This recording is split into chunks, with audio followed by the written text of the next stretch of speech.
آج کی گفتگو کا عنوان ہے سورہ فاطر 22واں پارہ، آیت نمبر 27 سے لے کر 37 تک 10 آیتیں۔ گویا سورت کا چوتھا رکوع ہے اور پارے کا 15واں رکوع ہے۔ اوپر کی آیتوں میں اللہ تعالیٰ کی توحید پر بحث ہوئی تھی اور آخر میں کہا گیا تھا کہ مردے اور زندے برابر نہیں ہیں، دھوپ اور چھاؤں برابر نہیں ہیں۔ اس طریقے سے آنکھ والے اور بغیر آنکھ والے دونوں برابر نہیں ہیں۔ یہی تمثیل آگے بھی جاری ہے۔ اس طرح سے ان چیزوں میں فرق ہے صفات کا، ایسے اللہ نے جو آسمان سے پانی برسایا ہے، زمین سے غلے اگایا ہے، اس کے بھی رنگ الگ الگ ہیں، پہاڑوں کے رنگ الگ الگ ہیں، پرندوں کے رنگ الگ الگ ہیں۔ کائنات کی بہت ساری چیزوں کو یہاں پیش کیا ہے کہ ان تمام میں آپ دیکھیں گے کہیں کالا ہے کہیں سفید ہے، اور اصل یہی دو رنگ ہے، کالا اور سفید، بقیہ سب رنگ ان سے ہی بنتے ہیں۔ تو یہ تمثیل کا مطلب یہ ہے کہ اللہ کی قدرت کا مشاہدہ یہاں بھی کرو، تو توحید ثابت ہوتی ہے کہ اللہ نے ان تمام چیزوں میں مختلف رنگوں کو کیسا پیدا کیا ہے۔ تو رکوع یہاں سے شروع ہوتا ہے، الم تر، کیا آپ نے دیکھا نہیں؟ مطلب یہ ہے ایسے خطاب سے اشارہ ہے کہ آپ دیکھ لیجئے، غور کر لیجئے۔ یہاں رؤیت سے مراد دیکھنا اور اس کے بعد غور و فکر کرنا۔ الم تر، کیا آپ نے دیکھا نہیں؟ ان اللہ انزل، کہ بے شک اللہ نے اتارا، من السماء ماء، آسمان سے پانی۔ ماء میں تنوین لگی ہے، اللہ تعالیٰ نے آسمان سے پانی کو اتارا ہے۔ وہ پانی کی صفت پیچھے آ چکی ہے کہ وہ ماء طہورا ہے، پاک پانی ہے۔ فاخرجنا به، پھر ہم نے اس پانی کے ذریعے سے نکالا، ثمرات، ثمرتن کی جمع ہے پھل، مختلفاً، اس پر جو زبر آیا ہے یہ حال کی وجہ سے آیا ہے، یعنی پھلوں کے مختلف ہیں احوال، الوانہ، ان کے رنگ کے اعتبار سے۔ الوانہا یہاں کیوں کہا؟ کیونکہ ثمرات مؤنث ہے، پھلوں کے رنگ مختلف حالت میں ہیں اور پانی ایک ہے، زمین ایک ہے۔ ایک ہی پانی اور ایک ہی زمین، پھر رنگ جتنے نکلتے ہیں اس کے الگ الگ ہیں۔ اور آج کھیتوں میں آپ جا کر دیکھیں، اتنے اجسام ہیں اور اتنے اقسام ہیں ان کے کہ آپ حیران رہ جائیں گے، کہیں پیلا ہے، کہیں کاسنی ہے، کہیں ہرا بھرا ہے، ہر قسم کے رنگ، پانی وہی، مٹی وہی۔ تو یہ اللہ کی قدرت ہے کہ مختلف قسم کے رنگوں والے پھلوں کو ہم نے نکالا ہے اس ایک پانی سے۔ جس طرح سے یہ زمین سے نکلنے والوں میں مختلف رنگ ہیں، ایسے ہی وہ من الجبال، اور پہاڑوں میں سے، جبال جبل کی جمع ہے، اور پہاڑوں میں سے جددن، جددن کے بارے میں لکھا ہے یہ جدن کی جمع ہے۔ جدتن کے معنی آتے ہیں وہ تنگ راستہ جو پہاڑی میں مخصوص طریقے سے الگ کر کے نکالا ہو، اس کو ہم درہ کہتے ہیں، گھاٹی کہتے ہیں، اور بھی کچھ نام دے سکتے ہیں۔ تو جددن پہاڑوں میں سے کچھ گھاٹیاں ہیں، کچھ تنگ راستے ہیں، بیزن، سفید، وحمرن، اور سرخ، مختلف الوانها، ان کے بھی رنگ مختلف ہیں۔ تو پہاڑوں میں سفید بھی ہیں اور لال بھی ہیں، اور ان کے درمیان کچھ مختلف قسم کے رنگ بھی آپ کو ملیں گے، کچھ ہلکے سے لال ہوں گے۔ اور آگے فرمایا وہ غرابی و سوچ، اور کچھ تو کالے بھجنگ ہیں۔ غرابی، غراب کہتے ہیں کوے کو، غراب غین پر پیش کے ساتھ، اور غرابی اسی تشبیہ کو بیان کیا ہے، اور آگے سود اسود سے بنا ہے، سیاہ بھجنگ، کالے کوے کی طرح سے بالکل سیاہ ہوتے ہیں۔ یہ تمام کے تمام رنگ بتا رہے ہیں کہ اللہ نے اپنی قدرت سے پہاڑوں میں رنگ اور ایسے ہی نباتات میں رنگ، اور مزید آگے فرمایا وَمِنَ النَّاسِ، اور لوگوں میں سے بھی ایسا ہی رنگ ہے، کسی کا کالا، کسی کا گورا، کسی کا سانولا۔ وَمِنَ النَّاسِ، اور لوگوں میں سے، وَالدَّوَابِ، اور جانوروں میں سے۔ دواب جمع ہے دابہ کی، تو دواب ما يدب علی الارض، جتنے جانور ہیں، والانعام، اور چوپائے جو بڑے جانور کہلاتے ہیں 8 اقسام جن کی ہیں. مختلف الوانہ مختلف ہیں ان کے رنگ. الوانہ میں ہو ضمیر یہاں مذکر آئی ہے، پیچھے مؤنث آئی تھی کیونکہ وہاں مؤنث ثمرات. یہاں مناسبت کیا ہے؟ الوانہ کی ضمیر جاتی ہے ناس کی طرف، دواب کی طرف، انعام کی طرف، اس لیے اس کو مذکر استعمال کیا گیا ہے کہ ان کے بھی رنگ مختلف ہوتے ہیں، ان میں بھی اللہ کی قدرت. آگے فرمایا کذالک، اسی طرح. کذالک کا تعلق پیچھے سے ہے یا آگے سے؟ جمہور کہتے ہیں اس کا تعلق پیچھے سے. جس طریقے سے ابھی آپ نے نباتات میں مختلف رنگ بتائے اور ایسے ہی پہاڑوں میں مختلف رنگ بتائے اور ایسے ہی جانوروں میں مختلف رنگ بتائے، بالکل اسی طرح کس چیز میں؟ اللہ سے ڈرنے میں. جو خشیت ہوتی ہے ہر انسان کی مختلف الگ الگ. ہر انسان اپنے مالک سے ڈرتا ہے، لیکن کوئی بہت ڈرتا ہے، کوئی بالکل نہیں ڈرتا ہے اور کوئی درمیانی ہوتا ہے. اس کی بھی کئی قسمیں ہیں. جتنا جس کی معرفت ہے اتنا وہ اللہ سے ڈرتا ہے. نبی صلی اللہ علیہ وسلم نے جملہ فرمایا بہت اہم ہے، فرمایا انا اتقاکم باللہ، میں تم میں سب سے زیادہ اللہ سے ڈرتا ہوں. حالانکہ آپ معصوم ہیں، مغفور ہیں، محبوب ہیں، آپ کے لیے اللہ نے سارے اعلانات پہلے کر دیے، اس کے باوجود آپ کیا فرماتے ہیں؟ انا اتقاکم باللہ، میں تم میں اللہ سے سب سے زیادہ ڈرتا ہوں. تو کیا وجہ ہے؟ آقا نے خود فرمایا اس کی وجہ یہ ہے کہ میں تم سب سے زیادہ اللہ کی معرفت رکھتا ہوں. جو جتنا اللہ کو پہچانے گا اتنا اس پر ڈر پیدا ہوگا، اور جو بالکل پہچانتا ہی نہیں اس کو پرواہ ہی نہیں. تو معرفت، وَأَنَّ الْمَعْرِفَةَ فِعْلَ الْقَلْبِ، قلب کا فعل ہے معرفت. تو قلب میں جب اللہ کی معرفت آئے گی تو اللہ کا خوف دل میں پیدا ہوگا، جس کا نام خشیت. اس لیے آگے اللہ نے کیا فرمایا؟ کذالک کے بعد فرمایا انما یخشی اللہ من عبادہ العلماء. اس کے سوا اور کچھ نہیں کہ اللہ سے ڈرتے ہیں ان کے بندوں میں سے علماء. یہ کیوں کہا؟ کہ اگر کذالک پر اس کا عطف کریں گے تو مطلب کیا ہوگا؟ جس طرح سے ان تمام چیزوں میں رنگ مختلف ہیں، ایسے ہی اللہ سے ڈرنے میں لوگوں کے احوال مختلف ہیں، اور ان میں بھی سب سے زیادہ خشیت ان میں ہے جن کو عالم کہا جاتا ہے. پھر علماء اس کی جمع، عالم کی جمع علماء. آج کل اگر کہا جائے تو عالم کی تعریف کیا ہے تو کہیں گے کہیں سے فاضل ہو، کہیں سے فاضل ہو، کہیں سے سند حاصل ہو. نہیں، جتنے صحابہ نے تعریف کی ہے. یہاں پر اقوال کم سے کم کتنے ہیں؟ 43 اقوال ہیں یہاں پر. اقوال کہ عالم کسے کہا جائے. آج کل کی اصطلاح میں کہتے ہیں سند ہو، ڈگری ہو، بہت زیادہ علم ہو، بہت زیادہ بولنے والا ہو، بہت زیادہ فنا ہو. لیکن جو صحابہ نے تعریف کی ہے اور اللہ کے نبی تعریف کرتے ہیں وہ ان سب سے الگ ہے. وہاں کیا فرمایا؟ جس میں جتنا زیادہ خشیت ہو وہی عالم ہے.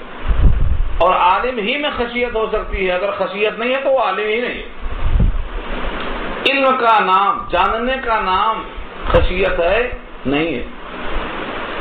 تو علم کے لیے اگر علماء کا لفظ کہا جائے گا شریعت کی اصطلاح میں تو خشیت اس کا لازمی صفت ہے. اس کو کیسے اخذ کیا؟ یہاں سے دیکھو لفظ انما پر غور کرو. انما بتا چکا ہوں بارہا کہ انما کلمہ حصر ہے، صرف اسی لیے. انما کے معنی اس کے سوا اور کچھ نہیں، صرف یہی جزئی نہیں. انما کے معنی تو ترجمہ کیا ہوگا؟ اس کے سوا اور کچھ نہیں کہ خشیت اللہ کی ان کے بندوں میں سے علماء میں ہے.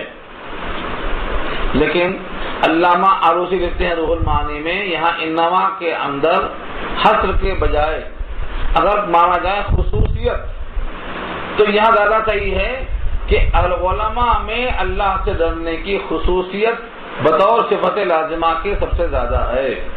اس کا مطلب یہ نہیں کہ اور لوگوں میں ڈر نہیں ہے، اور لوگوں میں ڈر ہونے کا انکار نہیں ہے، بلکہ عالم جس کو علم حاصل ہو اس میں اللہ کی خشیت کا ہونا بطور صفت لازمی کے ضروری ہے۔ یہ ترجمہ انما کا کیا ہے علامہ علوسی نے۔ تو معلوم کیا ہوا؟ خشیت کیا چیز ہے؟ اللہ سے ڈرنے والے ان کے بندوں میں سے علماء۔ ڈرنے کا مطلب کیا ہے؟ زبان سے بولتے رہنا کہ میں اللہ سے ڈرتا ہوں یہ کافی نہیں۔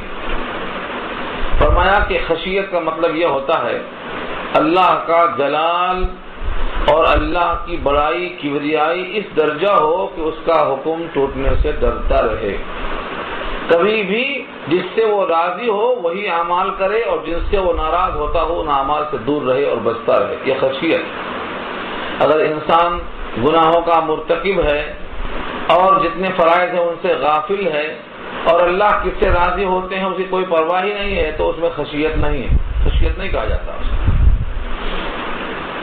علم جتنے دنیا میں رائج ہیں اسی واسطے ان کو علم نہیں کہتے، کیونکہ اس علم سے اللہ کا خوف نہیں آتا، تو وہ علم نہیں ہے، فن ہے، اسی واسطے ان کو اہل فن کہا جاتا ہے، فنون والے، ماہرین فن۔ علم والے انہیں کو کہا جائے گا جس علم سے اللہ کا خوف، اللہ کی خشیت پیدا ہو۔ اب ہر صحابی نے الگ الگ تعریفیں کی ہیں، لیکن خلاصہ اس کو میں نے پیش کر دیا کہ جس کے دل میں اللہ کی عظمت اتنی ہو تو اس کو راضی کرنے کی فکر ہو، اس سے غفلت نہ ہو، بس اس کو خشیت حاصل۔ تو جس طریقے سے پہاڑوں میں رنگ ہیں، کسی میں گہرا ہے، کسی میں پھیکا ہے، کھیتوں سے نکلنے والے سبزوں کے رنگ ہیں، انسانوں کے رنگ ہیں، یہ جیسے ظاہری احوال ہیں الگ الگ مختلف ان کے رنگ ہیں، ہر انسان کے دل میں جو اللہ کا خوف ہے وہ بھی ایسے ہی مختلف مدارج میں ہے۔ 3 قسم کے لوگ ہیں، آگے یہ بات آ رہی ہے آیت نمبر 32 میں کہ اس خشیت کے اعتبار سے انسانوں کی 3 قسمیں ہیں۔ ان 3 قسموں میں اللہ تعالیٰ نے تقسیم کر دیا ہے، ان تقسیم کو ہم دیکھیں اور دیکھیں کہ ہمارا شمار ان میں سے کدھر جا رہا ہے، تجزیہ خود کر لیں۔ تو اس آیت نے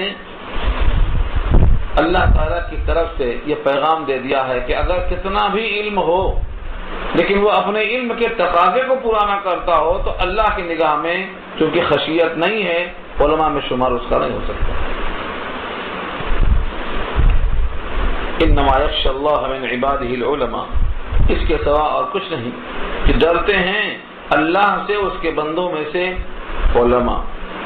ان اللہ عزیز غفور، بے شک اللہ غالب ہیں اور بخشنے والے، بے شک اللہ غالب ہیں بخشنے والے۔ اب رہا سوال علماء کی جو اصطلاحیں ہیں ہمارے پاس، 8 سالہ کورس، 2 سالہ کورس، 1 سالہ کورس، آج کل تو 40 دن کا کورس بھی چل گیا علماء کے لیے۔ کیا کرتے ہیں؟ 40 دن میں عالم بنا دیتے۔ یہ سب کیا ہے؟ ترغیب ہے، کم سے کم کچھ تو پڑھیں گے، ورنہ حقیقت تو یہ ہے آدمی زندگی بھر طالب علم ہی رہتا ہے، عالم ہوتا ہی نہیں، زندگی بھر طالب علم رہتا ہے۔ اگر اس کیوں سمجھ گیا کہ میں عالم ہو گیا تو اس نے کچھ نہیں سیکھا، کیونکہ علم کی تعریف میں لکھا ہے جتنا آتا ہے اتنی پیاس لگتی ہے۔ حدیث پاک کا مضمون سن چکے ہیں آپ، منہومان لا یشبعان، 2 پیاسے کبھی پیاس بجھتی ہے، ہمیشہ پیاس ہے، ایک طالب علم اور ایک طالب دنیا۔ دنیا کتنا ہے تو بس کریں گے ہم، دنیا کے سارے انسانوں سے پوچھ لو، کسی کے پاس دولت کم ہے تب بھی پیاس، کسی کے پاس زیادہ ہے تب بھی پیاس، کسی کی دولت تو دنیا میں سب سے زیادہ ہے تب بھی پیاس۔ یہی حال علم کا ہے۔ تو حدیث میں جو کہا گیا ہے کہ 2 پیاسوں کی پیاس نہیں بجھتی، تو حقیقی علم جب آتا ہے تو آگے مزید علم کی فکر لگتی ہے۔ تو پھر جب علم آیا ہے اور مزید علم کی طلب ہے تو وہ عالم کہاں ہوا؟ طالب علم ہی تو ہوا۔ اور اس کا انتہا الی ربک منتہاہا، منتہا علم تو اللہ کے پاس ہے۔ کسی نے یہ نہیں کہا کہ ہم نے علم حاصل کر لیا اور اب بس ہے، اس کی انتہا اللہ کے پاس ہے۔ اللہ نے کہا فوق کل ذی علم علیم، ہر علم والے پر دوسرا علم والا، ہر علم والے پر دوسرا علم والا، یہاں تک کہ اس علم کی منتہا اللہ کی ذات ہے۔ اس کا مطلب صاف نکلا۔ حضرت موسیٰ نے کہا کہ مجھ سے زیادہ علم والا اب کوئی نہیں ہے، تو خضر کو بھیجا اللہ نے، وہاں ظاہر کر دیا، یہ بتانے کے لیے کہ منتہا علم میرے پاس، منتہا علم کسی کے پاس نہیں رکھا اللہ نے۔ تو معلوم کیا ہوا، دنیا میں ہر انسان کتنا بھی علم حاصل کر لے وہ عالم نہیں بنتا، بلکہ وہ طالب علم ہی رہتا ہے۔ اور جو یہاں عالم کہا گیا ہے وہ خشیت کے معنی میں کہا گیا ہے، لہذا کورس 8 سالہ ہو یا 10 سالہ یا 40 دن کا ہو، اگر علم کی پیاس لگی ہے تو علم میں گھستا چلا جائے گا، اور علم میں آگے نہیں بڑھتا ہے تو سمجھ لو ابھی اس کے ہونٹ خشک ہیں، اس کو علم کی لذت سے آشنائی نہیں ہوئی۔ آگے فرمایا اللہ بخشنے والے غفور ہیں، بہت زیادہ مہربان ہیں، بہت زیادہ غالب ہیں۔ یہ صفت بیان کرنے کا مقصد یہ ہے، عزیز غلبہ، جس کو جو رنگ ملا ہے یہ رنگ دینا اللہ کی قدرت ہے، اور غفور کا اشارہ کر دیا کہ میرے بندوں میں سے جن میں خشیت بہت ہے وہ تو حساب کے بغیر جنت میں جائیں گے، اور لیکن جن کے اندر خشیت ہے لیکن درجات ان کے کم ہیں، ان کی زندگی میں اعمال گڑمڑ ہیں، اللہ نے یہ پیغام دے دیا ہے کہ اللہ غفور ہیں، اس کی بخشش کا اشارہ مل رہا ہے۔ چنانچہ آگے اس کی وضاحت آئے گی، ان الذین یتلون کتاب اللہ واقاموا الصلاۃ وانفقوا، یہ 3 صفتیں، یہ 3 صفتیں جس بندے میں آ جائیں اس کا گھاٹا کبھی نہیں ہوگا، اس کا کاروبار کبھی گھاٹا میں نہیں۔ 3 صفتیں، ان الذین، بے شک جو لوگ، یتلون کتاب اللہ، یتلون کتاب اللہ، تلاوت کرتے ہیں اللہ کے کتاب کی۔ تلاوت کے دونوں معنی ہیں، لفظی معنی ہے قرآن کے الفاظ کو پڑھنا، لیکن میں پہلے بول چکا ہوں کتاب اللہ کا مصداق صرف لفظ نہیں ہوتا۔ جب ہم تعریف پوچھتے ہیں کتاب اللہ کی تو لفظ اور معنی، نظم اور معنی دونوں کا مجموعہ قرآن ہے، تو کتاب اللہ کا لفظ صرف لفظوں پر نہیں آئے گا، کتاب اللہ کا اطلاق لفظ اور معنی دونوں کا مجموعہ ہے، وہ نظم والمعنی جميعا۔ اور جب دونوں ہیں تو دونوں پڑھنے کا مطلب کیا ہے، الفاظ جب پڑھے تو اس کا مفہوم ذہن میں رہے، سمجھتے ہوئے پڑھے تو کتاب اللہ پڑھتا ہے، اگرچہ بغیر سمجھے ہوئے پڑھنے پر ثواب ہے، لیکن کتاب اللہ کا مصداق لفظ اور معنی دونوں ہے۔ تو جو لوگ اللہ کی کتاب پڑھتے ہیں، ایک تو تلاوت کے معنی میں آیا، بادشاہ لکھتے ہیں یہاں تلاوت سے مراد فالو کرنا، اللہ کی کتاب کو پڑھتے ہیں یعنی پڑھ کر کے اس کے تقاضے کو پورا کرتے ہیں، کیونکہ پڑھنے کا مقصد جبھی پورا ہوگا جب اس کے تقاضے کو پورا کیا جائے۔ اللہ نے کہا حرام سے بچ جاؤ، بچ گیا، یہ تلاوت ہے۔ اللہ نے کہا نماز پڑھ لو، نماز پڑھنا تلاوت ہے۔ اللہ نے کہا زکوٰۃ دے دو، زکوٰۃ دینا، یہ عمل جو کیا یہ تلاوت ہے۔ تو ایک تقاضا تو یہ ہے لفظوں کو پڑھنا، اور دوسرا معنی کیا ہے، اس پڑھے ہوئے کے مطابق تقاضے کو پورا کرنا، یہ دونوں مفہوم آیا۔ وَأَقَامُوا الصَّلَاةَ، اور نماز قائم کریں، یہ دوسری صفت ہے۔ پہلی صفت فکری ہے، تلاوت کتاب اللہ سے ذہن بنتا ہے، اور نماز کے قائم کرنے سے جسمانی عبادت قائم ہوتی ہے، اطاعت کا اظہار ہوتا ہے، ابدیت کا جو مقام اعلیٰ ہے وہ ظاہر ہوتا ہے۔ نمبر 3 وَأَنفِقُوا، اور خرچ کریں، مما رزقناہم، جو کچھ ہم نے ان کو دیا ہے۔ نصاب کو پہنچے گا تب خرچ کریں گے یہ شرط نہیں رکھا، سال پورا ہوگا تب خرچ کریں گے تو شرط نہیں رکھا، بلکہ جو کچھ ہم نے دیا ہے اس میں سے وہ خرچ کرتے رہتے ہیں، فرض کے علاوہ، واجب کے علاوہ۔ فرض زکوٰۃ جو خرچ کی جاتی ہے وہ تو اپنے لیے بچاؤ ہے، جہنم سے بچاؤ ہے، سزاؤں سے بچاؤ ہے، درجات کے حصول کے واسطے تو فرض کے علاوہ ہی خرچ کرنا پڑے گا۔ اگر فرض بھی ادا نہیں کریں گے تو اس پر تو وعید شدید ہے، جہنم کی وعید ہے۔ تو جہنم سے بچنے کے لیے فرض زکوٰۃ ہے، اور مزید درجات کے حصول کے لیے تو نوافل میں خرچ کرنا ہے۔ اس لیے آگے فرمایا سرًا وعلانیہ، چھپا کر بھی دکھا کر بھی۔ سر چھپانا، علانیہ کھلم کھلا دکھانا، علانیہ کے معنی دکھانا، اعلان کرنا جس کو بولتے ہیں، تو دونوں کا ہے۔ حالانکہ آپ سنتے ہیں کہ ایک ہاتھ دے تو بائیں ہاتھ کو خبر نہ ہو، تو اصل میں کیا قصہ ہے، فرض اور نفل کا یہ فرق کیا ہے فقہا نے۔ فرض عبادت دکھا کر کرنا اور نفل عبادت بغیر دکھائے چھپا کر کرنا، چاہے وہ نماز کی نفل ہو یا زکوٰۃ کی نفل ہو، ہر نفل کو چھپانا ہے، اور ہر فرض کو دکھانا ہے. کیوں؟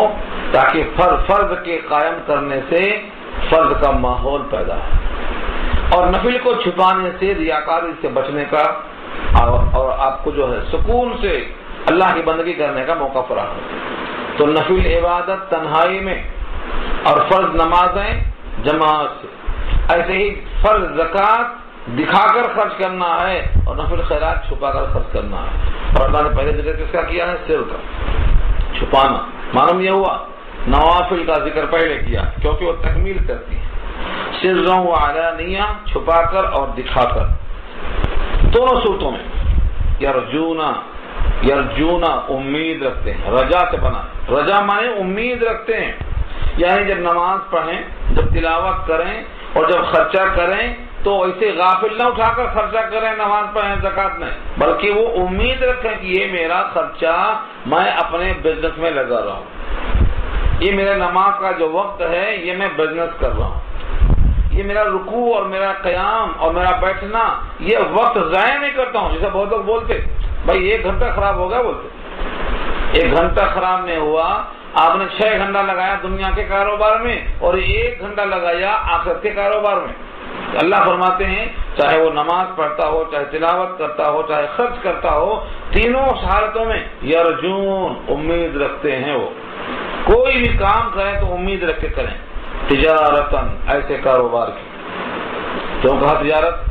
تجارت کہتے ہیں جس سے آدمی کا مال بڑھے. لیکن تجارت میں صرف مال ہی نہیں بڑھتا، اعمال بھی بڑھتے ہیں، اجر بھی بڑھتا. قرآن پاک میں تلاش کریں گے تو بہت ساری آیتیں ملیں گی. یا ایھا الذین آمنوا هل ادلکم علی تجارۃ تنجیکم من عذاب علیم. ایمان والو آؤ بتاؤں تم کو میں ایسا کاروبار کہ تم کو بچا لے المناک عذاب سے. تو دیکھو یہ بھی کاروبار ہے. تو ایسی تجارت جو جہنم سے بچا لے. کاروبار کیوں کہا؟ کیونکہ آپ سرمایہ لگا رہے ہیں نفع کے لیے، اور اس سے بڑا نفع کہاں ہو سکتا ہے کہ ہمیشہ کے واسطے آپ کی حیات، بیماری سے شفا، موت سے بے فکری، ہر قسم کے غم سے نجات، اللہ کی ناراضگی سے نجات، ہر قسم کی خوشحالی اور پائیداری. اس سے بڑا کاروبار کیا ہو سکتا ہے؟ تجارت میں، کاروبار میں نفع میں آدمی کیا چاہتا؟ خوشحالی چاہتا ہے، آسائش چاہتا، راحت چاہتا، کلفتوں سے دوری چاہتا. یہی تو ملے گی وہاں. تو میں آگے لن تبور. تجارت ایسی ہے کہ لن تبور. تبور بوار کے معنی ہلاکت چاہتے ہیں. تو لن تبور کے معنی ہرگز اس کی کاروبار میں کبھی گھاٹا خسارہ نہیں ہوگا. دنیا کے ہر کاروبار میں گھاٹے کا امکان ہوتا ہے، لیکن یہ کاروبار ایسا ہے جس میں گھاٹے کا امکان نہیں رکھا اللہ. پھر بھی لوگ اس گھاٹے والے کاروبار کو یہ سمجھتے ہیں کہ دائمی ہے، اور جہاں گھاٹا نہیں ہے اس کو سمجھتے ہیں کہ ادھار ہے، اس لیے لوگ پیچھے ہٹ جاتے ہیں. تو لن تبور یاد رہے یہ صفت ہے کس کی؟ تجارتن کی. ایسا کاروبار جس میں ہرگز گھاٹا نہیں ہوگا. ایسے کاروبار کی امید رکھ کر کے وہ 3 کام کرتے ہیں. یہ 3 کام جب کریں گے تو اللہ کیا فرماتے ہیں؟ ہم کیا دیں گے؟ لیوفیہم اجورہم، تاکہ ان کو دیا جائے ان کے محنتانے کو پورا پورا. اجور اجر کی جمع. کسی بھی کام کا محنتانہ دنیا میں ہو تو اجرت، اور آخرت میں ہو تو اجر، اس کی جمع اجور. لیوفیہم، وفی کے معنی پورا پورا دینا. اللہ تعالیٰ تاکہ ان کے اجر کو پورا پورا دے دیں. یہ 3 کام کرنے والے کو انسان جتنا اجر کرتا ہے اتنے ہی کی امید رکھتا ہے. اللہ فرماتے ہیں میں تمہارے اعمال سے زیادہ دوں گا. تم کو اگر 10 روپے کی امید ہے تو میں 100 دوں گا. تمہیں اگر 100 کی امید ہے تو میں 700 دوں گا. تم کو جتنی بھی امید ہے اس عمل پر اس سے بڑھ کر دوں گا. آج ہمارا حال ہے امید ہی نہیں ہے، یوں ہی پڑھ لیتے، یوں ہی کر لیتے. اس نے کہا تو کر لیے. سب سے اہم چیز یہ ہے نیت، اسی کا نام ارادہ. جب آپ نماز پڑھیں، جب آپ زکوٰۃ دیں، جب کوئی نیک کام کریں تو اس کام پر اللہ سے لینے کی جب امید ہو جائے گی تو وہ کام اچھا کریں گے. اور اگر اس پر لینے کی امید نہیں کی آپ نے، یا لینے کی امید نہیں ہے آپ کے دل میں، یا امکان دونوں ہے، ملے گا تو صحیح، نہیں ملا تو بھی صحیح، تو آپ وہ کام پر دلچسپی کے بجائے اس کو ایک بار سمجھیں گے، کہیں گے یہ تو سر پہ پڑ گیا بھائی کر لو. اس سے کوئی فائدہ نہیں. تو یہ پہلی شرط رکھا اللہ نے.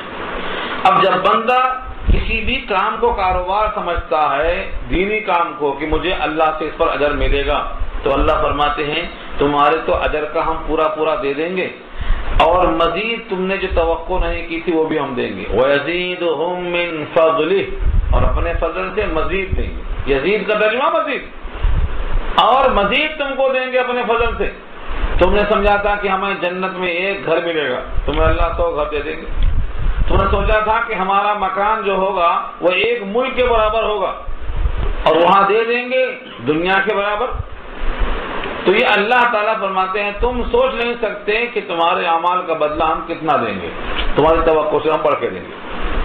یہ کیسا انعام ہے؟ کائنات کے لوگ اس چیز پر غور نہیں کرتے. وَيَزِيدُهُم مِّن فَضْلِهِ کا مطلب یہ ہے اپنے فضل سے تمہارے اعمال سے زیادہ دیں گے. اور ایک حدیث ہے، بلکہ بہت ساری حدیثیں ہیں، بہت سوائے کوئی بندہ اپنے عمل کے بلبوتے پر جنت میں نہیں جائے گا. اب جنت میں جائے گا تو مزید نہیں ہے تو پھر کیا ہے؟ حدیث میں آتا ہے تم میں سے کوئی بندہ اپنے عمل کے بلبوتے پر جنت میں نہیں جائے گا جب تک اللہ کا فضل نہ ہو. تو عمل کا بدلہ جنت نہیں ہے، عمل کی توفیق بھی اللہ کا فضل ہے، اور اس پر جنت کا داخلہ بھی اللہ کا فضل ہے. اگر اجر فرما دیں تو کوئی بخشا نہیں جائے گا جب تک فضل نہ ہو. تو عمل کی توفیق یہ بھی فضل، اور مزید عطا فرمائیں گے یہ بھی فضل. تو جنت پوری کی پوری فضل ہی فضل ہے، اور اس میں اللہ کا دیدار یا مزید ہے. یہ سب اللہ کے فضل سے ہے. اس پر روایتیں بہت ہیں جو آپ سن چکے ہیں، پیچھے کئی بار آ چکی ہیں روایت. انہ غفور شکور، بے شک وہ بہت بخشنے والا اور بہت قدردان ہے. صفت دیکھو، غفور، گناہ ہیں تو بخشش کرنے والا بھی ہے، اور تم نے نیکیاں بہت کی ہیں تو شکور بھی ہے، قدردان بھی ہے، ضائع نہیں کرے گا. ایک ذرہ برابر نیکی ضائع نہیں ہوگی. ہم بھول جائیں گے کرنے کے بعد بھی، لیکن اللہ نے کہا ہے ہم لکھ کے رکھتے ہیں. حالانکہ وہاں لکھنے کی حاجت نہیں ہے، ہم کو لکھنے کی حاجت ہے، ہم کر کے بھول جاتے ہیں.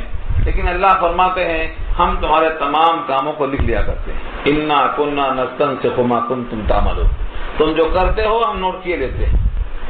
تو اللہ کے پاس لکھا ہوا ہے، وہ سب اللہ نے بتا دیا ہے کہ ہم شکور ہیں.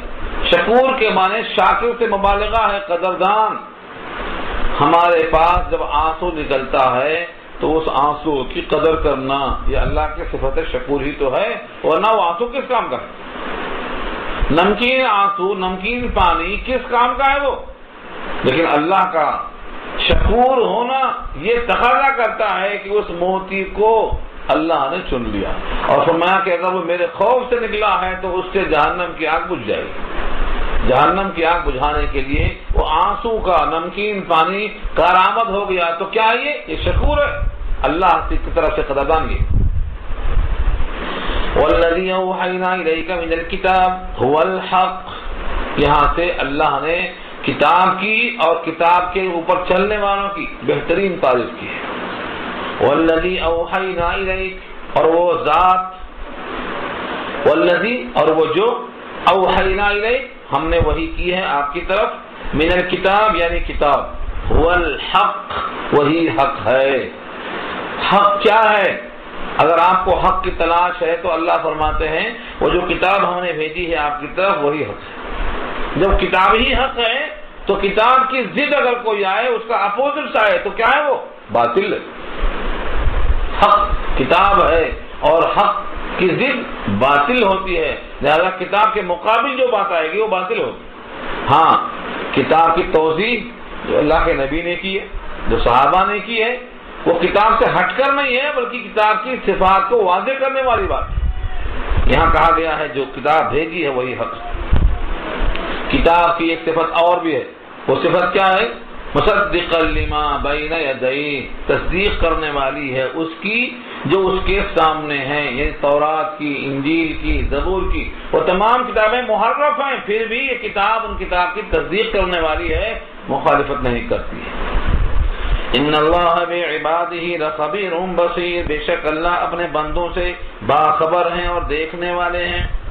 لخبیر میں جو لام ہے البتہ ضرور کے معنی میں ہے. خبیر خبر رکھنے والے، بصیر دیکھنے والے. اب سوچو اللہ بندوں کو دیکھتے ہیں، اللہ بندوں کی خبر رکھتے ہیں، اور بندے ہیں تو اللہ سے بے خبر پھرتے ہیں. جو آدمی اللہ سے بے خبر پھرتا ہے اس تک یہ پیغام کون پہنچائے؟ اب تو انبیاء کا زمانہ نہیں ہے، انبیاء نہیں آئیں گے.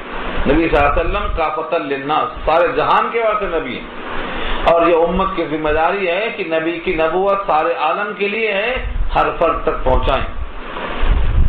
ثم پھر، ثم کے معنی پھر، یعنی یہ ہوا کہ ہم نے کتاب بھیجی اور وہ حق ہے اور کتاب تصدیق کرنے والی ہے، اور اللہ اپنے بندوں سے باخبر ہیں اور دیکھتے ہیں. پھر کیا ہوا؟ اورثنا الکتاب، پھر ہم نے کتاب کا وارث بنایا.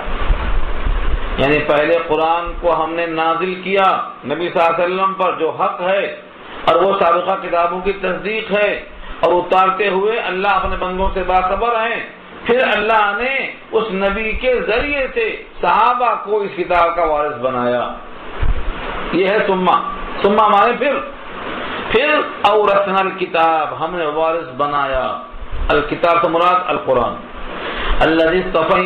الذین اصطفینا من عبادنا، ہمارے بندوں میں سے جن کو ہم نے چن لیا. کتاب کا وارث ہم نے کس کو بنایا؟ جس کو ہم نے اپنے بندوں میں سے چن لیا.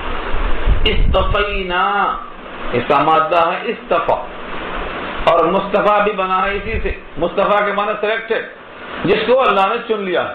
عام طور سے یہ لفظ نبیوں کے لیے، رسولوں کے لیے، فرشتوں کے لیے استعمال ہوا ہے. جہاں جہاں فرشتوں کے لیے منتخب ہونے کا لفظ ہے یہی لفظ آتا ہے. اللہ یصطفی من الملائکۃ رسلا ومن الناس، اللہ چن لیتا ہے. اللہ یصطفی من الملائکۃ، فرشتوں میں سے، رسولن بطور رسول کے، ومن الناس اور لوگوں میں سے بھی چنتا.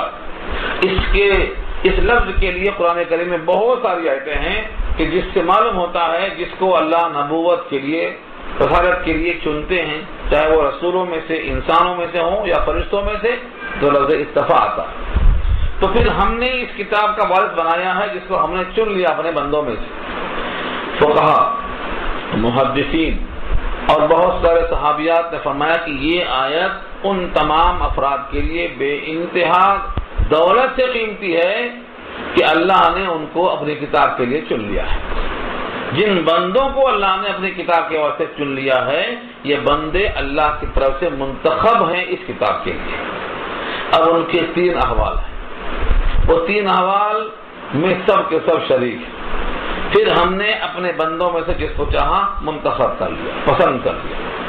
پہلے دیکھو آپ، اللہ تعالیٰ نے نبی صلی اللہ علیہ وسلم کو خود فرمایا، نبی صلی اللہ علیہ وسلم فرمایا کرتے تھے کہ اللہ نے سارے دنیا کے انسانوں میں سے عرب کو چن لیا اپنے اس کتاب کے لیے، اور پھر اہل عرب میں سے کنانا کو چن لیا، اس میں سے ہاشم کو چن لیا، اس میں سے قریش کو چن لیا، اس میں سے مجھ کو چن لیا.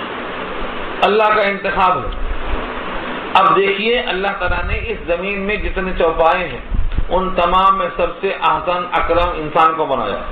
پھر ان میں سب سے عمدہ جن کو صاحب ایمان دیا، ایمان والا بنایا.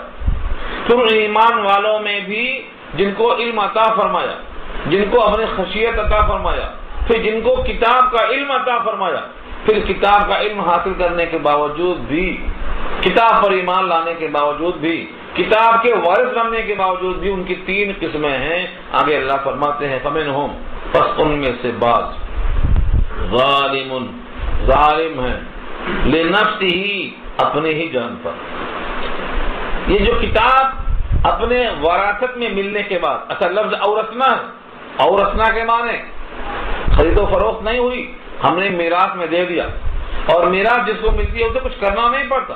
باپ کی دولت باپ کے مرنے کے بعد خود بخود بیٹے کی میراث بن کر ملکیت میں آ جاتی ہے، اسے کچھ کرنے کی حاجت نہیں ہے. ایسے ہی بلا کسی محنت کے، بلا کسی مشقت کے، بلا کسی خرید و فروخت کے ہم نے کتاب کا ان کو وارث بنا دیا. لیکن بغیر مشقت کی جو چیز ملتی ہے اس کی لوگ قدر نہیں کر پاتے. اسی لیے پہلا جملہ ہے ظالم لنفسہ، وہ ظلم کرنے والے ہیں اپنے اوپر. اب ان کے صفات پر تعریف بہت ہے. کون ہے وہ جو ظالم ہیں اپنے آپ میں، اپنے آپ پر ظلم کرنے والے کون ہیں؟ اس کا مصداق فقہاء نے مؤخذ کیا، بتایا.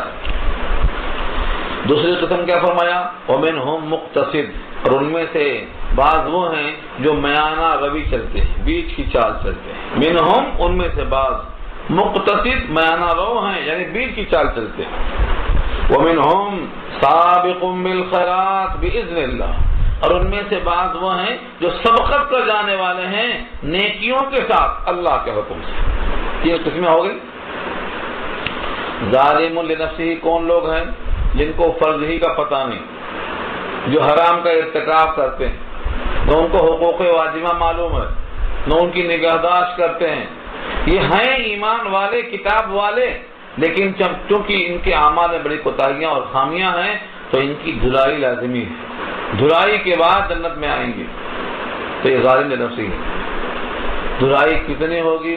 اللہ نے فرمایا اللہ کی مشیت پر موقوف ہے، یعذب من یشاء ویغفر لمن یشاء. لیکن یہ ہے جب وہ ظالم ہیں تو ظلم کے بقدر ان کی دھلائی ہوگی. کہ وہ لوگ ہیں جو حرام کا ارتکاب کرتے ہیں، فرائض سے غفلت برتتے ہیں اور ان کے جو حقوق واجبہ ہیں ان سے کوتاہی کرتے ہیں. ومنہم مقتصد، اور ان میں سے بیچ کی چال چلنے والے کون ہیں؟ فرمایا کہ یہ فرائض کا تو خیال کرتے ہیں، واجبات کا بھی خیال کرتے ہیں، لیکن سنن سے غافل رہتے ہیں. کبھی کرتے ہیں کبھی چھوڑ دیتے ہیں. جو چیزیں تکمیل کرنے والی ہیں ان سے غفلت برتتے ہیں، اور فرض پڑھتے ہیں تو کبھی بے ٹائم پڑھتے ہیں. ان کا مطلب یہ ہے کہ ان کے اندر بھی کچھ کوتاہیاں ضرور ہیں. اور تیسرا گروہ ہے سابق، سبقت کرنے والا. جب 3 آدمی دوڑتے ہیں تو ایک فرسٹ آتا، دوڑ میں فرسٹ آنے والے کو سابق کہتے ہیں. سبقت کر جانے والا آگے نکل گیا، یعنی وہ فرض کا بھی اہتمام کرتا، حرام سے بچنے کا بھی اہتمام کرتا، سنن کا بھی اہتمام کرتا، رسول اللہ کی ہو بہو نقل کرنے کی پوری کوشش کرتا. تو سابق بالخیرات.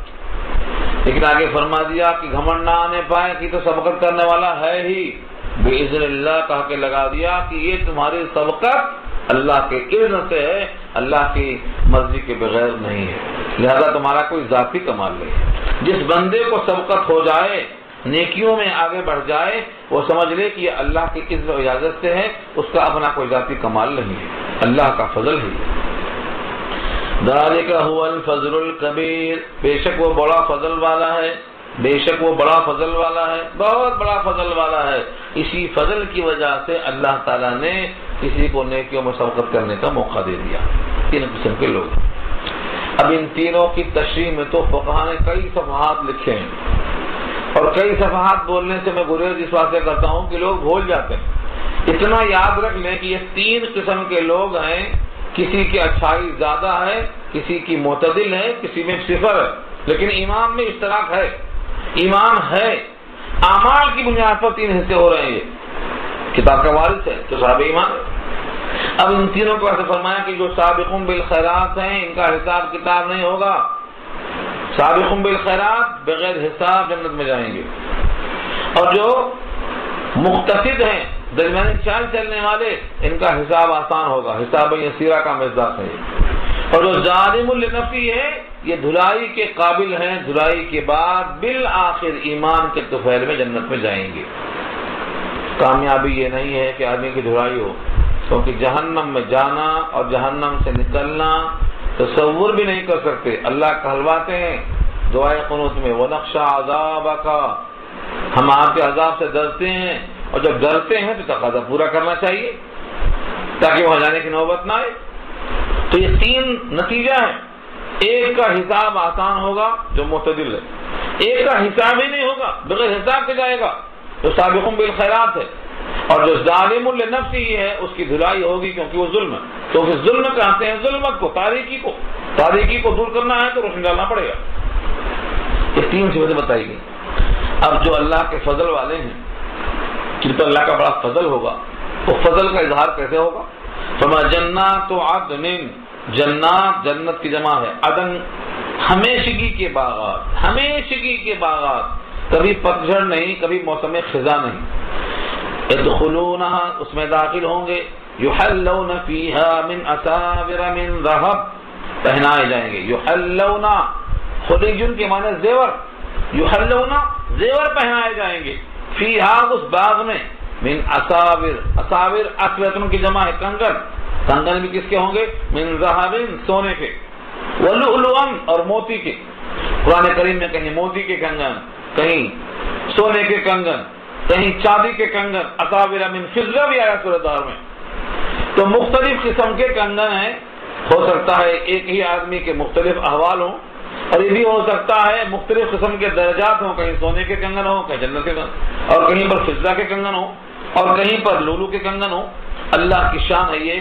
وَلِبَاسُهُمْ فِيهَا حَرِيرٌ، اور ان کے لباس اس جنت کے اندر ریشم ہوں گے. حریر کے معنی ریشم. دنیا میں ریشم حرام ہے اور وہاں انتظام ہے، اور جو یہاں پہنے گا وہاں محروم ہوگا.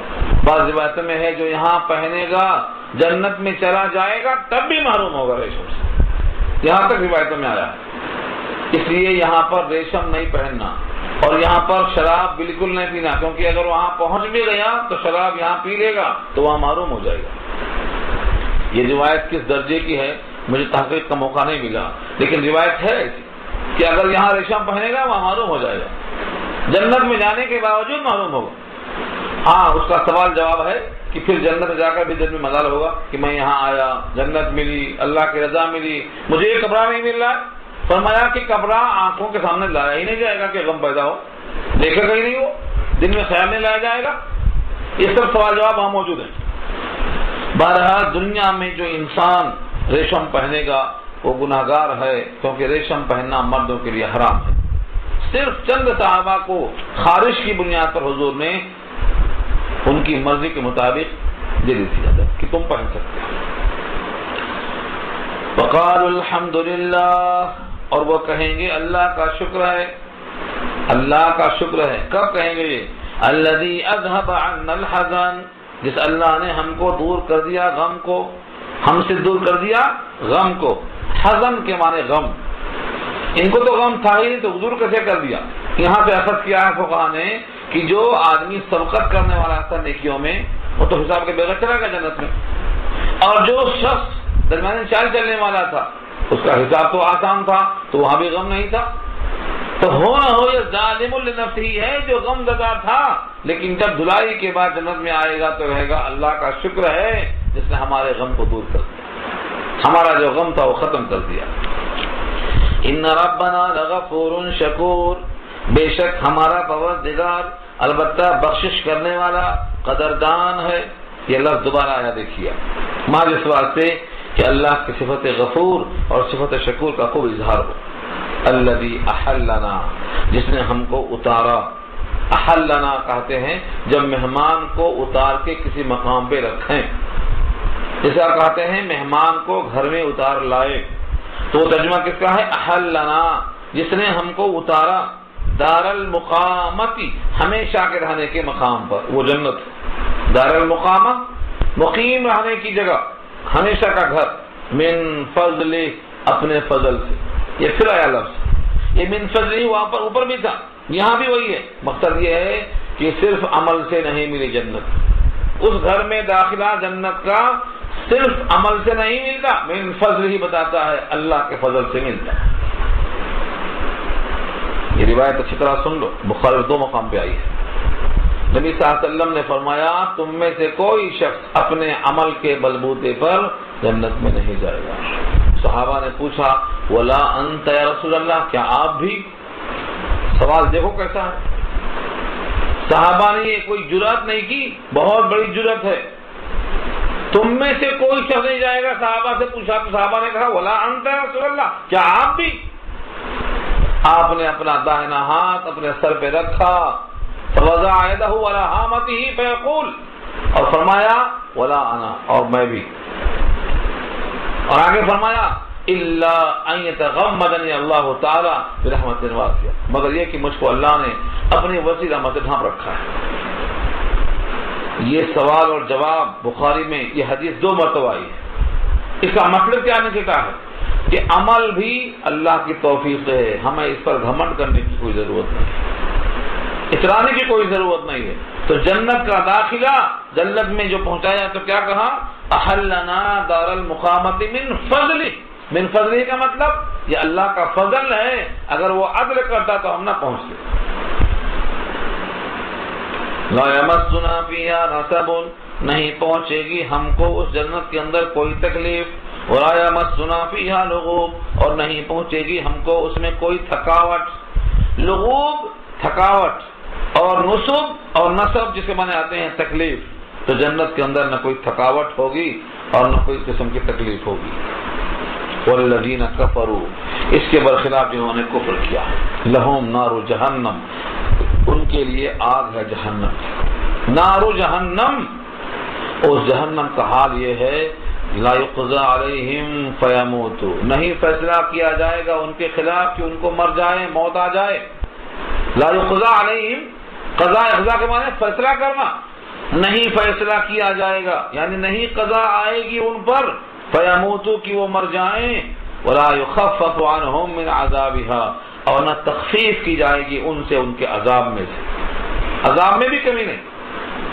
سورہ مومن میں کہا ہے، ان کی دعاؤں کو پکار کو سنایا ہے، وہ کہیں گے یخفف عنا یوما من العذاب، میرے عذاب میں سے ایک دن کچھ کمی کر دو۔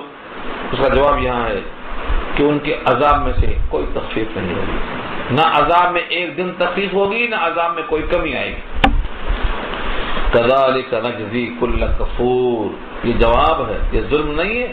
فرمایا اسی طرح سے ہم بدلہ دیتے ہیں ہر ناشکرے کو، اس نے ہمارے ساتھ ہمیشہ ناشکری کی ہے، بغاوت کی ہے، اسی واسطے اس کا یہ انجام ہے۔ اس نے مسلسل کفر کیا ہے، کبھی کفر میں کمی نہیں کی، کبھی کفر میں وقفہ نہیں کیا، جتنے حیات کی پورا کفر میں گزار دیا۔ اس لیے اس ناشکرے کے عذاب میں ہم کوئی کمی نہیں کریں گے اور نہ موت کا فیصلہ کریں گے۔ وہم یسترخون فیہا، اور وہ اس جہنم میں چلائیں گے، یسترخون، چیخنا، چلانا، پکارنا، دہاڑنا، چیخیں مارتے رہیں گے، ہزاروں سال پکارتے رہیں گے۔ وہم یسترخون فیہا، اور وہ اس جہنم میں چلائیں گے، پکاریں گے، کیا کہیں گے؟ نقل کیا اللہ نے، وہ جہنم میں جو پکاریں گے اس لفظ کو یہاں نقل کر دیا اللہ نے کہ ایسا کہیں گے۔ اب بھی اگر یقین نہ آئے، ربنا اخرجنا نعمل صالحا غیر الذی کنا نعمل، اے ہمارے رب ہم کو نکال دیجئے، ہم کریں گے عمل صالح وہ جو نہیں کرتے تھے، ہم جو نہیں کرتے تھے اب کریں گے، جو نہیں کر کے آئے وہ کر کے آئیں گے۔ یہ جملہ یہاں نقل کیا، یہی جملہ بعین ہی تھوڑے سے لفظوں کے فرق کے ساتھ کئی مقامات پر کئی شیپ میں آیا۔ سورہ مومنون پر 18 آیت نمبر 100 میں وہاں بھی یہی درج ہے، کہیں گے یا اللہ ایک بار موقع دیجیے جانے کا، فہل الی مرد من سبیل، کوئی راستہ ہے نکلنے کے واسطے؟ بہت پکاریں گے، بہت آواز لگائیں گے وہ کہ دنیا میں اگر ہم چلے جائیں تو ہم کچھ کر کے آئیں گے۔ انہا کلمۃ ہوا قائلھا، اللہ فرماتے ہیں وہ ایک کلمہ ہے جو اس سے قائم ہے، کہتے رہیں گے، ان کے اس جملے کا کوئی اثر نہیں ہوگا، کوئی جواب نہیں ہوگا، کوئی سنے گا نہیں، کوئی تاثر نہیں، کہتے جائیں گے۔ یہاں بھی وہی ہے، چیختے جائیں گے، ایسا پکارتے جائیں گے۔ اللہ نے اس کے جواب میں کیا فرمایا؟ اولم نعمرکم، کیا ہم نے تم کو اتنی عمر نہیں دی؟ آوا کیا لم نعمر، نہیں عمر دی ہم نے تم کو، ما یتذکروا، جس میں نصیحت حاصل کر لے، فی ہی اس عمر میں، من تذکر، جو نصیحت حاصل کر سکے۔ یعنی اگر کوئی نصیحت حاصل کرنے والا چاہے تو جتنی ہم نے عمر دی ہے یہ کافی ہے نصیحت حاصل کرنے کی۔ وجاءکم النذیر، اور تمہارے پاس نذیر بھی آئے، یعنی عمر اتنی تھی کہ نصیحت حاصل کرنے کے واسطے یہ عمر ہی کافی تھی، اور مزید بنا ہم نے انتظام کر دیا کہ نذیر بھی بھیجا، کتاب آئی، کتاب والے آئے، ڈرائے۔ اور بعض لوگوں نے کہا نذیر سے مراد یہاں اور بھی چیزیں تو ہیں، پہلے بچہ، پھر اس کے بعد نوخیز بچہ، پھر نوجوان، پھر شباب آور، پھر ادھیڑ عمر، پھر کہالت، کالے بال سے سفید بال، دانت گر گئے، اتریاں کمزور، آنکھیں کمزور، یہ سب نذیر ہیں، ہم نے تمہارے پاس نذیر بھیجا۔ تو جتنی طویل عمر تھی اتنی عمر میں انسان اگر چاہے تو سوچ سکتا تھا. سورہ یاسین میں بھی جملہ رہی ہے وَمَن نُعَمِّرْهُ نُنَكِّسُهُ فِي الْخَلْقِ أَفَلَا يَعْقِلُونَ. ہم یہ فرمایا کہ جس کی عمر لمبی ہوتی ہے اس کو مودا کر دیتے ہیں. جب انسان کی تخلیق میں تغیر آ گیا تو یہ نذیر ہے، ڈرانے کی بات ہے کہ اب ہم کو چل چلاؤ کا دن ہے. علامہ حاجی نے اسی کو کہا ہے کوچ کی حالی کرو تیاریاں ہے قوام دم بدم اب انحطاط. بدن میں کمزوری آ گئی، ضعف آ گیا، اب کوچ کرنے کی تیاری شروع کر دو. منزل بدلنے والی ہے. ماں کے پیٹ سے زمین پر آئے تھے، اب زمین کے پیٹ میں جانے کا نمبر آ رہا ہے، تیاری کر لو. اللہ نے فرمایا وَجَاءَكُمُ النَّذِيرُ، اور آیا تمہارے پاس ڈرانے والا. فَذُوقُوا، پس چکھو، فَمَا لِلظَّالِمِينَ مِن نَّصِيرٍ، چکھو پس نہیں ہے ظالموں کے لیے کوئی نصرت کرنے والا، کوئی نصیر نہیں، کوئی حمایتی نہیں، کوئی مددگار نہیں، کیونکہ تم ظالم ہو اور ظلم کرنے والوں کا انجام یہی ہے. تو تمام سزاؤں میں تو ایک اہم چیز یاد کرنے کی ہے، وہ یہ ہے کہ اگر ایمان کا ذرہ بھی ساتھ میں ہے تو کبھی نہ کبھی جنت میں جائے گا، اور ایمان سے محروم ہو گیا تو دنیا میں کوئی شے نہیں ہے جو اس کو جہنم سے نکال کر لا سکے. جنت میں جانے کے لیے ایمان پہلی شرط ہے، اور وہ ایمان مرنے کے دن تک باقی رہنا ہے. اور مرنے کے دن تک باقی رہنے کے لیے ضروری یہ ہے کہ ایمان جن سے بڑھتا ہو ان اعمال کی ہوائیں ساتھ چلتی رہیں. یہ خلاصہ ہے گفتگو کا. رکوع پورا ہوا الحمدللہ. ایک رکوع اور باقی ہے جو انشاءاللہ آئندہ آئے گا. دعا کر لیجیے.